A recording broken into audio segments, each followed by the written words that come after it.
Welcome to Screen It or Stream It, where we take a look at a movie that's in theaters now versus one you can stream at home, and we try to decide which one should you go with.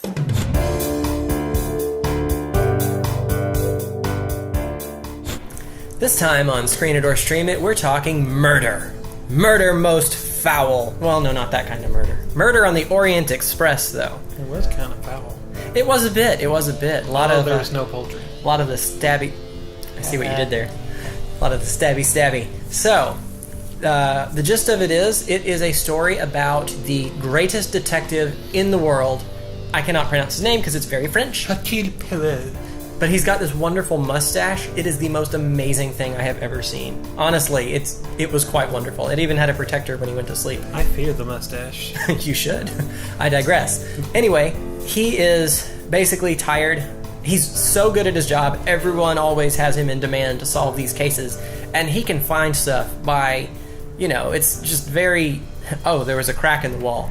It's very Sherlock Holmes. He just has these clarity. He sees things. Anyway, so he's on this train, headed to another case that he doesn't really want to deal with, but trying to kind of work in a vacation, just some time off to enjoy the trip on the way. And he had a buddy on the train who was kind of not the conductor, but... No, he's kind of like I don't know what you would call him. He's the party meister. Yeah, he is the guy just kind of in charge of all the passengers. He walks around, make sure everybody's happy. With people, yeah. Anyway, he promised him, you will have a great time, worry-free. And of course, then one night while they're traveling, there's a avalanche which derails the train. Everybody's okay. Well, most everybody. Except for the dead guy. But while that has happened, a murder also has taken place. So it ends up becoming quite the deductive game. Well, who could have done it? Because everybody was locked in the car at the time, so it could have only been, so many people. Anyway, and then the shenanigans begin with him interrogating and finding evidence and clues, and it's a murder mystery. So if you like murder mysteries, there you go. So, what did we rate this murder mystery? We gave it 3 stars.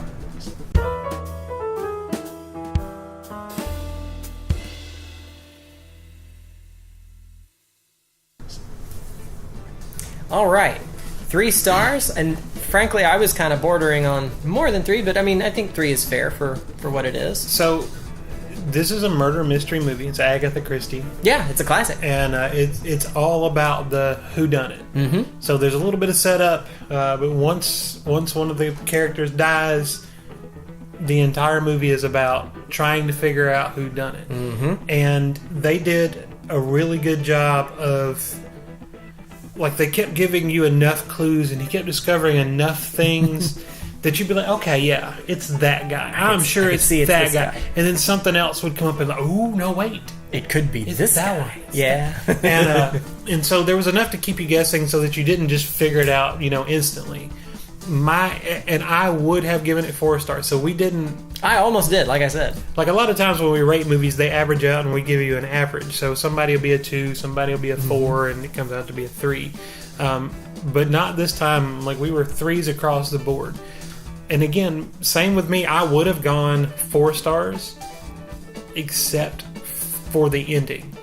And the ending is a completely subjective thing. Sure. I could see where somebody could watch it and be like, oh man, that is so cool the way they did that. But again, it's a murder mystery, so it's all about the ending, and it's all about that reveal at the end of this is the person that did it. And I was like, oh. It kind of fell a little flat for me with the reveal. The reveal just didn't, I don't know, it didn't have the punch there. But if it did, if you watch it and you like it, I could definitely see. And if I did, yeah, it would have been a 4-star movie for me. And I know exactly what you mean. I gave it 3 stars for a different reason, surprisingly. But the reveal, it's not that I kind of saw it coming. I didn't super see it coming, and I didn't see it coming from way early. But I saw it coming just early enough that it wasn't a huge surprise when it happened. So I'm like, yeah, well, I thought so. I had it narrowed down to 2 options. I was really hoping for the other one. Yeah, and actually, right up until the reveal, I was like, nope, it is, and I thought it was the other one. And I'm like, I got this. I know exactly what's going to happen, and he went with the one so I didn't think of. So they still surprised you? but it just but not in a good way. It was not a good surprise for you. So no, I like my other thought. I thought would have been a better ending to it, but have to say, very well cast movie. Yes, man, Johnny Depp and wait. So before we go on Johnny Depp, Michelle Pfeiffer. Johnny Depp has been playing a lot of these weird, he always plays weird out there characters, but they've all been like super over the top, and they've all been kind of here recently, kind of cringeworthy. Like they're just too much larger than.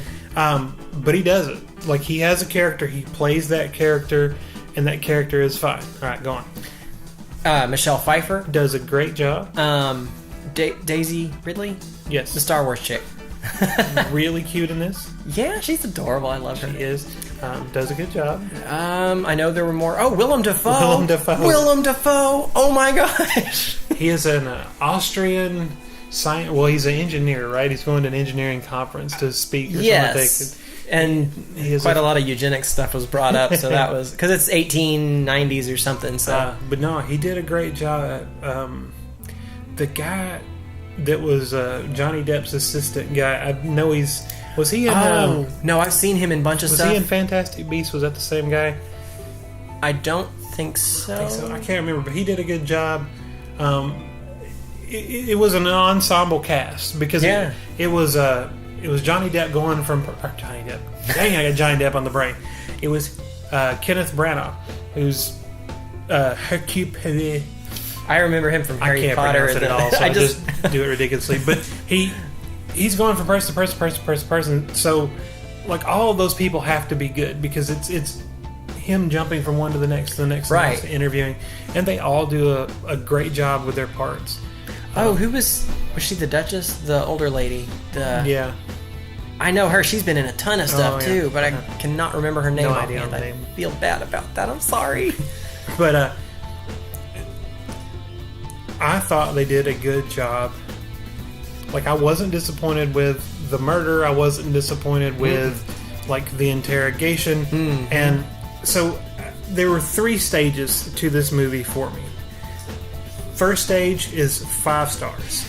That would be like Act 1 of the movie. Great opening, great. Act 2 would be which is the majority of the movie. When the mystery really would be gets the mystery, going. And that's good. That would be a 4-star for me. Act 3 at the reveal, like I said, that's like a 2-star for me because it just I didn't want that to be what happened. Right, you wanted something different. I wanted something different. Yeah. So the first part is Hercule. I can say Hercule. Apparently it's spelled Hercules because everybody calls him Hercules. Yeah, and he corrects them. So the first part with Hercule, he is let's just call him the inspector. The inspector. The first part with the inspector is he's solving, when the movie starts, he's solving a case, and it's in Jerusalem, I believe. Yes, at the Wailing Wall, actually. And he then goes from there to Turkey and gets on the train, the Orient Express, and he's heading somewhere where he's going to catch a boat to England. London, I think. Yeah, he's eventually to London. But all of the stuff in Jerusalem, which it wasn't a big part of the movie, maybe 5-10 minutes. It was pretty short. That was really cool, the way he figured everything out, the way he planned everything. Yeah. The scenery was beautiful, the costumes were beautiful. He goes to Turkey, and there was the introduction of the characters, and you got little bits and pieces of all of them, and the people he meets and the interactions, and I love the scenery and I love the costumes. Again, this is where you had a problem. Yeah, I mean, I like the costumes. They were all great. The sets, I'm going to say the ones they actually built were great, but there was a lot of just CGI stuff, and I know that you can't have Jerusalem from 1890. I get that. But can you find a place that looks kind of similar and shoot it there? Because this might be one of those when you see the behind the scenes that it's like 4 people and a green wall. I don't know for sure. I think it was. Just looking at it, that's what it looked like. And if I can tell that's what it looks like, I feel you have not done your job. So the reason the first little part works so great for me is, first of all, because of the CGI environment. And you said you had a problem because it was just too clean. It was too perfect. Right, it just looked too clean. So you take that and you add this ensemble cast and you put them together, and it's aside from the murder, it's especially at the first, it's a very kind of kid-friendly, type of thing. And that part of the movie so reminded me of old Disney movies. And I'm not talking about the cartoons. I'm talking about like the Nutty Professor and the Shaggy Dog, and not the new ones. We're talking, the old ones. Jerry Lewis, way back. Because when I was a kid, we had these tons of Disney live action movies, and I would watch those all the time. And I love those old movies. There's just some kind of place in my heart. Chitty Chitty Bang Bang, Mary Poppins, that sort of thing. And the first part of that feels so Mary Poppins and Chitty Chitty Bang Bang to me. And the second part is a little, I don't know, the only downside was where they're on the train, the murder happens, we're trying to figure out, it was a little bit long. It drug a little bit for me. That's the only reason I wouldn't be like, oh yeah, it's 5 stars too, because the murder wasn't, or not the murder was neat, but the trying to solve it was neat. The interviewing the people, and then I love the fact, literally every single person. He finds something else out, and you're like, ooh, that one did it. And then he finds something else out, and you're like, oh, no, it was definitely that one. And another one, oh, no, it was that one. So they really keep you guessing. Right. They do a good job at that. Good job of that. And then, like I said, the last part just kind of, it's okay. Well, I gripe about the cleanness. It just, for some reason, and I don't know what it is. I've noticed some movies, in fact, the new Hobbit movies, we were watching those again. Even the dirt feels clean, and I don't know how to explain that, because we were looking at the lake town, and they've got literally all this schmutz on the wooden deck, the sidewalk, with cabbage and just all kind of crap. It looked clean. I don't understand it. It just looked clean. What movie is that from? The Lake air Town? is clean, the water is clean, even the dirt is clean. Oh, I'm not sure. But it just, I don't know, to me somehow feels wrong. And I don't know if they're shooting on digital cameras or what they're doing, but something just, to me, it makes me feel like I am removed from this in a way that older things didn't used to make me feel. And they made these huge, there's these gigantic, super wide shots of these old towns, Istanbul, which is now Turkey, the train coming out of Istanbul, and the camera just was Constantinople. Now it's Istanbul. And the camera pans super wide, and you can see all the city. Which is neat. And it's completely CGI, probably every single bit of it. But it was obviously completely CGI, and that's the part with which I take issue. And I know I'm just being picky. But there was, and I don't like all the CGI, but something in it just sparked something in my childhood brain, and I was like, and it was fine. But again, that complaint aside, I enjoyed the movie thoroughly. I did. And like I said, picking the star rating for me was really hard this time, because I really enjoyed it. I will tell people to watch it, but at the same time, not vehemently, if that makes sense. I was like, yeah, you should watch it. It's worth a watch. Instead of, go watch it. Well, and I was really thinking, we was trying to figure out the rating for it I was going to give. This is something I would recommend to my mother. I think my mom would like to see it. This is not something that's quite a litmus test, because usually the stuff you like has too much, crude humor, that's what I said, crassness, and violence. But it just reminds me again of being a kid and sitting down in front of the TV with mom on the old, crappy CRT TV that's this big in the living room, and there's something nostalgic about 4 that. foot from it in the floor, and watching those Disney movies, most of them in black and white. Yeah. I kind of got that feeling, and I don't think it's doing too good at the theater. But you got the murdery, but you got murder and stabby, so it's almost it would almost be a movie I could see people taking, a Christmas movie. You would take the kids because it's the train in the snow, and it was this would be a cool little. Except there was a murder. But it's almost I guess it has a weird place to fit into, because it feels very kiddie to me at times. The over the top characters and the characterizations, and then I think some of that is because they were trying to kind of pay a little homage back to the old, a movie from the 30s might have been done. The visual style was very modern, but some of it felt, I don't know, maybe a wistful or nostalgia for that old style. So they were kind of tipping their hat to it, maybe. Well, and I wonder how much of that has to do with Kenneth Branagh being the director. Because he's a Shakespearean actor, and I wonder if he's one of those wants to recreate the golden age of Hollywood. He directed it? Yeah. Oh. Directed and starred in it. Nice. I did not know. Well done. All right. So, if you're not feeling Murder on the Orient Express... Okay, so I'm going to give you one, and so I told you it reminds me of the Disney movie, so I'm going to give you a Disney movie that I don't know that a lot of people have seen, but I'm going to say the movie is called Candle Shoe. It's all one word, Candle Shoe, and it's Jodie Foster, and she is. You just blew me back to my childhood. Do you actually see that movie? Yes, but it's been so long I've forgotten it. I remember just So she's a orphan living on the streets, and some guy finds her, and she's an American, and she looks like this governess, this very aristocratic British lady's granddaughter who disappeared, years ago, and she's the right age. She's probably, 12, 13, 14, somewhere in there. And so he picks her out, and there's supposed to be hidden treasure in the house. But he can't get in the house to find it, so he is going to take Jodie Foster.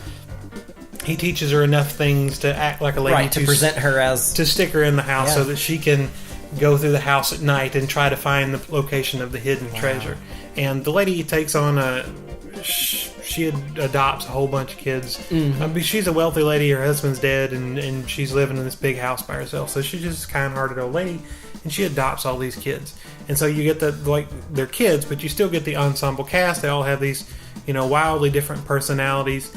And while not a murder mystery, there is the mystery. She's trying to find the treasure. The bad guys are trying to find the treasure. And at some point in time, the house, the tax assessor comes and we're going to take the house away. You haven't been paying taxes. And they've pretty much run out of money because she's living there with a whole bunch of kids on her own. And so then they are trying, there's supposed to be a treasure here. And so everybody's trying to find the treasure and for different means and purposes. But one of those pieces of childhood, I loved it as a kid. I watched it again not long ago and made my wife watch it. And it's still good to me. Well, honestly, the thing it reminded me most of is Sherlock Holmes. And there's been 1,000 versions of Sherlock Holmes done. The one it reminded me of was that kind of fairly recent American ones with Robert Downey Jr. Yes, him. Gosh, I could see his face in Iron Man. Iron Holmes, Sherlock Man. Anyway, they're mainly because of the kind of similar clarity of the sleuth. He just, he sees things. And is like, oh yeah, you had dirt on your jacket, so you're obviously from Peoria. Like, what? Okay, I guess. Well, he's right. So, there's a bit more kind of an action element to the Sherlock Holmes remakes. There were 2 of them, right? I believe so. So they had a little bit more of the firefighting and that kind of thing, but which was not in the Orient Express. There was a little bit of action, but it was very limited. It was mostly the detective work. Most of the action was in the flashbacks. Right, exactly. But in Sherlock Holmes, there's a bit more of the running, the chasing, and that sort of thing.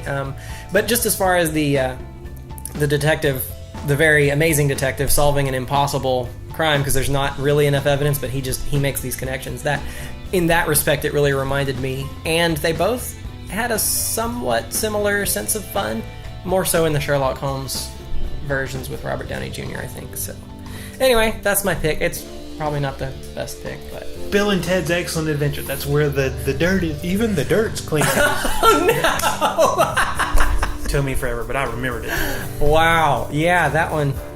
Now for something completely different. Okay, that is all our time for this week. Thanks for watching Screen Eater Streaming. And remember, don't take the kids to the movies on Tuesday nights because that's when we go.